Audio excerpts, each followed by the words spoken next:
அம்மாவால உக்கா பெரிய பிள்ளையாகணும்.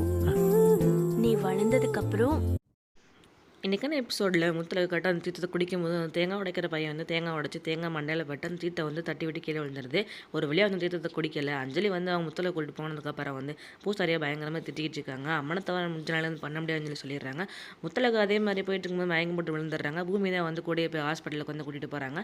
அப்போ பார்த்தீங்கன்னா டாக்டர் செக் பண்ணிட்டு நீங்கள் எத்தனை மாதம் விழுகாமல் இருக்கீங்கன்னு சொல்லி சொல்கிறாங்க. தயவு செஞ்சு இதை நீங்கள் அவர்கிட்ட சொல்லிடாதீங்க அப்படின்னு சொல்லி சொல்கிறாங்க. இல்லைம்மா பேஷண்ட் இது இல்லாமல் நாங்கள் எதுவும் சொல்ல மாட்டோம்னு சொல்லி சொல்கிறாங்க. ஆனால் இதே மாதிரி வந்து உங்கள் கர்ப்பப்பை வந்து ரொம்ப வீக்காக இருக்குது, உங்களால் அந்த ஒரு குழந்தைய மட்டும் தான் பெற்றுக்க முடியும்னு சொல்லி சொல்கிறாங்க. நான் எப்படிப்பட்டாவது என் குழந்தைய கண்டிப்பாக நல்லபடியாக வளர்த்துருவேன் அப்படின்னு சொல்லி சொல்கிறாங்க. பூமியோட வந்து பேசிட்டு இருக்கும்போது பூமிட்ட முத்தலக எதுவுமே சொல்லாமல் இருந்த விட்டு கிளம்பிடுறாங்க. பேச்சு எடுத்து போகிற வழியில் முத்தலகை பார்த்து பேசிட்டு இருக்காங்க. நாளைக்கு சுத்தையோட குழந்தைய தொட்டில் போகிற நீ தான் வந்து போடணும்னு சொல்லி சொல்கிறாங்க. ஆனால் முத்தலகை இல்லை, என்னால் வர முடியாதுன்னு சொல்லி சொல்கிறாங்க. நாளைக்கு எபிசோடில் முத்தலகை வந்து வயிற்றில் துணியை கட்டிட்டு நல்லா வந்து அவங்க குழந்தை வளர்ந்த மாதிரி பேசிகிட்டு இருக்காங்க. இது எல்லாத்தையுமே பூமி வந்து கதவிட்ட நின்று பார்த்துட்டு இருக்காரு. பூமிக்கு உண்மை தெரிய வருமானதை எபிசோட பார்த்து தெரிஞ்சுக்கலாம்.